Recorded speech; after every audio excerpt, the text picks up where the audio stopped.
నమస్తే అండి, మీరు రాపోలు భాస్కర్ అడ్వకేట్స్. రోడ్డు ప్రమాదంలో మీ యొక్క కుటుంబ సభ్యులు ఏమైనా గాయపడ్డరా, లేదు మరణించారా, దీన్ని ఎవరు క్లెయిమ్ చేసుకోవాలని చాలా మంది అడుగుతారు.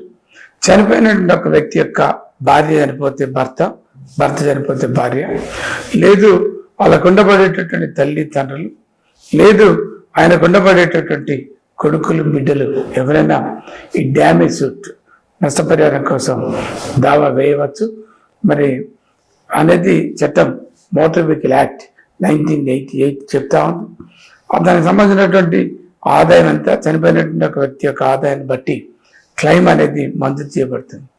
లేదు ఎవరైనా గాయపడ్డప్పుడు గాయపడ్డటువంటి ఒక వ్యక్తి డైరెక్ట్గా ఇతర వ్యక్తులతో ఎవరితోటి సంబంధం లేకుండా గాయపడబడినటువంటి వ్యక్తి బాధితుడే డైరెక్ట్గా మరి ఈ నష్టపరిహారం కోసం దావా వేసుకోవచ్చు అనేది చట్టం చెప్తుంది. అతనికి అయ్యేటటువంటి ఖర్చు, అయినటువంటి ఫ్రాక్చర్లు, యాక్సిడెంట్, దాని తీవ్రతను బట్టి, పెట్టినటువంటి డబ్బులను బట్టి క్లెయిమ్ మంజూరు చేయడం అనేది జరుగుతూ ఉంది. Thank you.